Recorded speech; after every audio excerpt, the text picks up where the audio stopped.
Every season in Toronto begins with the same familiar promise: this will finally be the year. But what happens when the script is flipped, when the faces you thought would be there suddenly aren't, and the weight of expectation collides with uncertainty? Fans crave stability, yet demand change in the same breath. It's a paradox that defines this city's hockey culture. And sometimes, the hardest truths to swallow are the ones that force a team to admit the old formula simply doesn't work anymore. What happens next often decides everything. This summer, the Maple Leafs pulled the trigger on the kind of shakeup many thought they would never dare. A forward group without Mitch Marner will look strange, almost unsettling, to a fan base that has lived through countless debates about his value. Yet, while the forward lines are reshuffled, the defensive core remains intact. For weeks, speculation swirled around two names in particular: Morgan Rielly and Brandon Carlo. Both were floated as possible trade pieces, pawns in the bigger chess game of reshaping a flawed roster.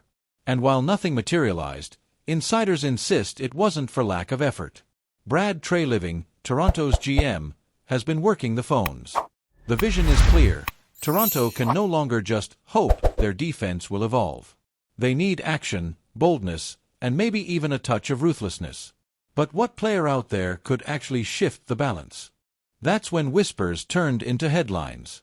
Reports surfaced, thanks to longtime Leafs voice Howard Berger, that Treliving has been circling around a name that raises eyebrows across the league: Mikhail Sergachev.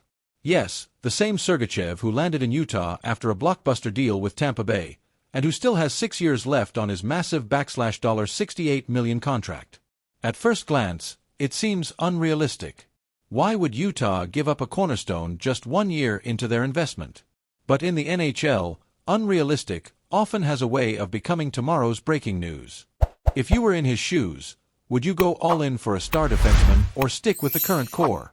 Let me know your take in the comments, and don't forget to subscribe and turn on notifications.